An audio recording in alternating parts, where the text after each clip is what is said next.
घमंडी सन्यासी। किसी जंगल में एक सन्यासी रहता था।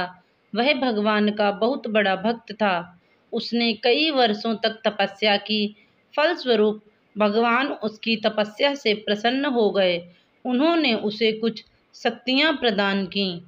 शक्तियां पाने के बाद सन्यासी को अपने ऊपर घमंड हो गया। एक दिन वह किसी कार्य से पास के गांव में जा रहा था।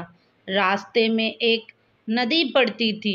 नदी के किनारे पहुंचकर उसने चारों ओर देखा तो वहां उसे एक नाव और नाविक दिखाई दिया। वह नदी पार करने के लिए नाव किराए पर ले ही रहा था कि तभी उसे नदी के दूसरे किनारे पर तपस्या करते हुए एक साधु दिखाई दिया। अब सन्यासी अपनी शक्ति का प्रदर्शन करना चाहता था। उसने अपनी शक्ति का प्रयोग पानी के ऊपर चलने में किया। वह नदी पार कर साधु के पास गया और बोला, देखो, मैं बहुत शक्तिशाली हूँ। मैं पानी के ऊपर चल सकता हूँ। क्या तुम ऐसा कर सकते हो?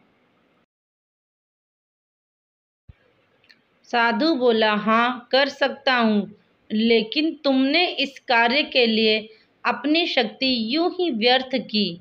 नदी तो तुम नाव में बैठकर भी पार कर सकते थे। सिर्फ प्रदर्शन के लिए शक्ति खर्च करने की क्या आवश्यकता थी?